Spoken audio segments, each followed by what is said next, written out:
शुरू करता हूं अल्लाह के नाम से, डरता नहीं हूं जातिवाद की शक्ति के बाप से। आज हिंदुस्तान का भविष्य बनने जा रहा है 4 जून को। आज जातिवादी शक्ति दिल्ली में बैठी है। हमको और आपको मिलके जातिवादी शक्ति को उखाड़ कर फेंकना है, क्योंकि जातिवादी शक्ति मनुवादी संविधान बदलने की बात करती है, एनआरसी लाने की बात करती है, हिंदू राष्ट्र बनाने की बात करती है। तो जब तक के ये महाराष्ट्र में हमारे नेता आदरणीय प्रकाश अंबेडकर साहब है, इस देश में है, ये जातिवाद शक्ति पे आप में भी दम नहीं है कि जो संविधान को खत्म करे, एनआरसी लाए और हिंदू राष्ट्र बनाए।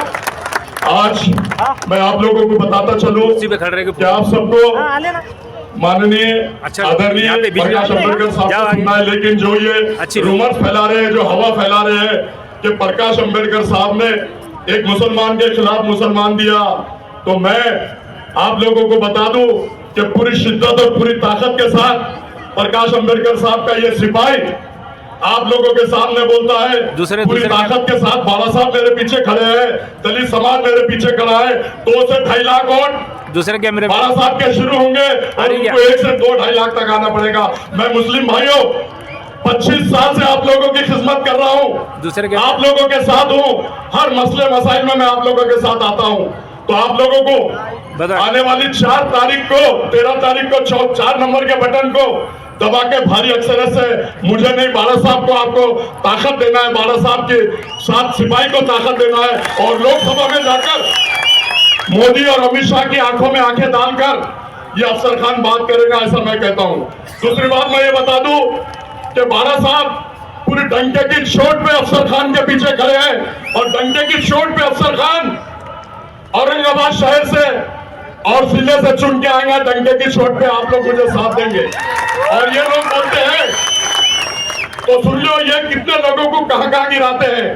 अभी हैदराबाद के इलेक्शन में 4 उम्मीदवार मुसलमान थे, जिसमें मोहम्मद अजहरुद्दीन जो वर्ल्ड फेमस प्लेयर है, वो बटन उसके सामने वो नहीं था, कैंडिडेट ले दिया। शब्बीर अली डिप्टी सीएम, उनके खिलाफ मुस्लिम उम्मीदवार दे दिया और 2 भाइयों के खिलाफ मुस्लिम उम्मीदवार दे दिया। चारों को गिराने का काम किसने किया? इन लोग ने किया। अरे बाला साहब तो चुना कर लाने के लिए अफसर खान को दिए हैं और अल्लाह के फजलो करम से आप लोगों को सिर्फ साथ देना है। और बाला साहब मेरे साथ है, दलित समाज मेरे साथ है और आप लोगों को साथ दे के मुझे चुना कर देना है। दूसरी बात मैं आपको बता दूं, बम्बई में आर नसीम खान को 250 वोटों से गिरा दिया गया, बाबा सिद्दीकी को गिरा दिया गया, नवाब मलिक को गिरा दिया गया, फरहान आजमी को गिरा दिया गया। किसने गिराया? इन लोगों ने गिराया। और ये हम इनको वोट कर देंगे, हम उनको गिराने के लिए खड़े। अरे हम तो डंके की चोट पे चुन के आने के लिए खड़े। अगर तेरे को गिराना होता तो तू 4400 वोटों से आया, 2019 में मैं खड़े रह के तेरे को गिरा देता। लेकिन बाला साहब ने आज मुझसे विश्वास किया और बाला साहब ने ऐलान किया नेशनल चैनल पे कि औरंगजेब के शहर से, औरंगाबाद से अगर कोई जीतेगा दूसरी बार तो मुस्लिम उम्मीदवार अफसर खान ही जीतेगा। ये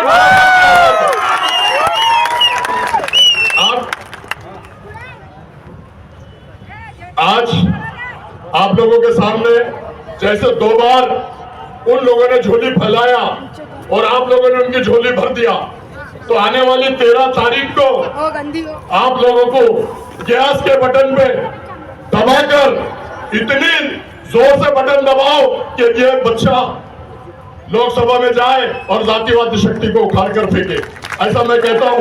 और वो झोली फैलाते, मैं भी आप लोगों के सामने झोली फैला रहा हूं। अल्लाह के वास्ते, रसूल के वास्ते मेरी भी झोली भर दो।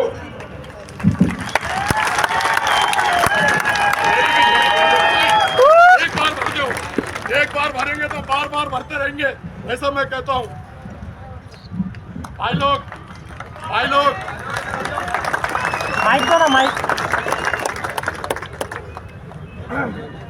अल्लाह हाफिज, खुदा हाफिज। एक शेर के साथ अपनी जगह लेता हूँ। प्रकाश अंबेडकर साहब को आपको सुनना है। हयात लेके चलो, कायनात लेके चलो, हयात लेके चलो, कायनात लेके चलो। चलो तो जय भीम। मुस्लिम पूरा महाराष्ट्र और पूरा देश प्रकाश अंबेडकर साहब को साथ लेके चलो, साथ लेके चलो। अल्लाह हाफिज, खुदा हाफिज, जय भीम। इथल्या मुसलमानांना विचारतो किस जबान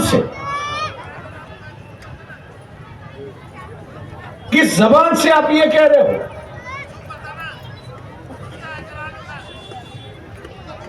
कि शिवसेना जो है ये सेक्युलर हो गई, सेक्युलर मिजाज का दिमाग हो गया। कांग्रेस ने एक वॉशिंग मशीन का एडवर्टाइजमेंट दिया और कहा है कि मोदी जी वॉशिंग पाउडर डाल के उनको धुलाते हैं और उनका दाग जो है, दामन का दाग जो है वो निकल जाता है। मैं इन मुसलमानों से पूछना चाहता हूं कि कांग्रेस ने ऐसी कौन सी मशीन निकाली है, कांग्रेस ने ऐसी कौन सी मशीन निकाली है कि जिसमें उसको अंदर डालो और धार्मिक आदमी जो है वो सेक्युलर बन जाता है, पूरी विचारधारा उसकी बदल जाती। मुखौटा तो हर वक्त कोई बदलता रहता है, लेकिन मुखौटे के पीछे जो असली तस्वीर है वो ही सामने लेने के चलिए। ये मुखौटा जो है ये दिखावा। अगर मुस्लिम समाज यहाँ पे चूक गए, अगर मुस्लिम समाज यहाँ पे चूक गया तो मान लो दोबारा ये मौका आपको मिलेगा। ये बात मैं नहीं कह रहा हूं, इस देश की जो अर्थ मंत्री है निर्मला सीतारामन, उनके जो पति है परकला प्रभाकरन, उनकी 10 या 12 दिन पहले वीडियो पे मुलाकात है और उस वीडियो के मुलाकात में उन्होंने कहा है कि अगर दोबारा मोदी चुन के आते हैं तो संविधान के बचेगा तो नहीं, लेकिन उन्होंने मुसलमानों को आगाह किया है, ईसाइयों को उन्होंने आगाह किया है और ये कहा है कि अगर बीजेपी और मोदी दोबारा सत्ता पर आते हैं तो मुख्यमंत्री के वक्त में जो गोधरा में हुआ, मुख्यमंत्री के वक्त जो गोधरा में हुआ और प्राइम मिनिस्टर होते हुए जो मणिपुर में हुआ कत्लेआम जो हुई, वो ही सिलसिला वो कह रहा है कि भारत के गली गली में होगा, भारत के गली गली में होगा। ये कोई छोटा मोटा आदमी नहीं है,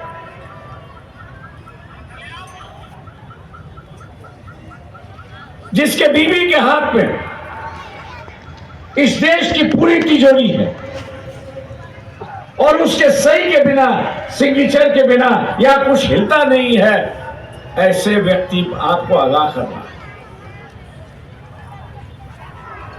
इसलिए इस बात को नजरअंदाज मत करो, इस बात को आप नजरअंदाज मत करिए। कुछ लोग मुझे कहते हैं इतिहास का दोहराना दे कि हम तो लड़ने वाली कौन है। मैं उनसे ये पूछता हूं फिर गोधरा में क्यों नहीं लड़े भैया? बदले की भावना क्या तो फिर गोधरा में क्यों नहीं बदला लिया? ये जो इतिहास जो है वो सबक सिखाता है कि वे हम लोग लड़ना चाहिए, ये नहीं कि उसकी दुआ दे के हम लोग ये करें। अगर हम लड़ेंगे नहीं तो अपने आप को बचाएंगे नहीं, और लड़ना है तो या इस बार वोट के माध्यम से लड़ना है और यही देखना है कि हम लोग दोबारा इतिहास इस औरंगाबाद में दोबारा।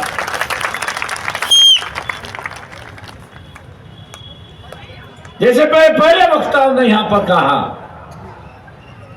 कि जो वंचित बहुजन अघाड़ी के साथ में जो मतदार है, वंचित बहुजन अघाड़ी के साथ में जो मतदार है वो मतदार आज भी अफसर के साथ में। आज भी अफसर के साथ पे है। और मैं मुसलमानों से पूछता हूं, आप हारने वाले के साथ जुड़ोगे या जीतने वालों के साथ जुड़ोगे?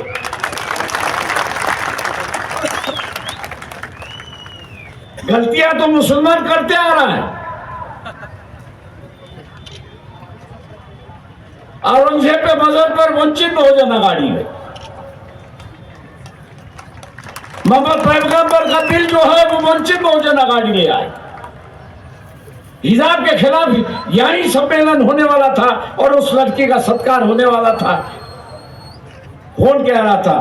तो यहाँ वंचित बहुजन आघाड़ी। और मैं नहीं समझता कि आपके रुझान जो है वो कांग्रेस की तरफ है कि जिसने आपके समाज को एक उम्मीदवारी नहीं।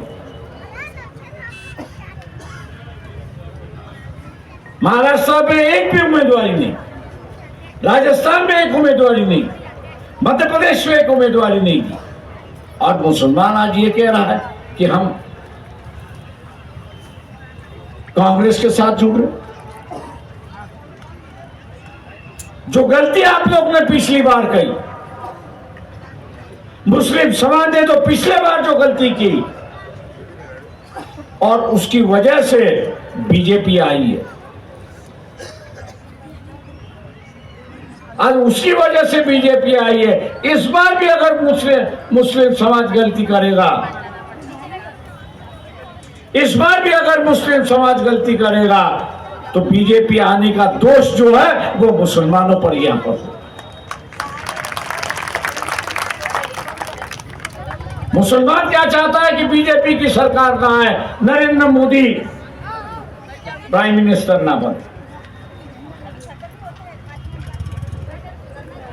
वंचित बहुजन आघाड़ी भी वही एजेंडा लेके चली।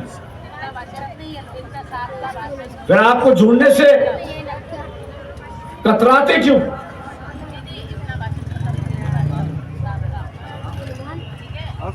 आप जोड़ने से कतराते क्यों? आपका मजहब तो यह सिखाता है कि जिस पे जुल्म हो रहा है, अत्याचार हो रहा है, उसको साथ दो, उसके साथ रहो, तो अल्लाह आपको दुआ दे। यहां मालियों को टिकट नहीं है, धनगरों को टिकट नहीं है, और किसी समाज को नहीं दिया। और अत्याचार जो होता है वो जिनको टिकट दिया हुआ है कांग्रेस वालों ने, वही तो अत्याचार मुसलमानों पे कर रहा है।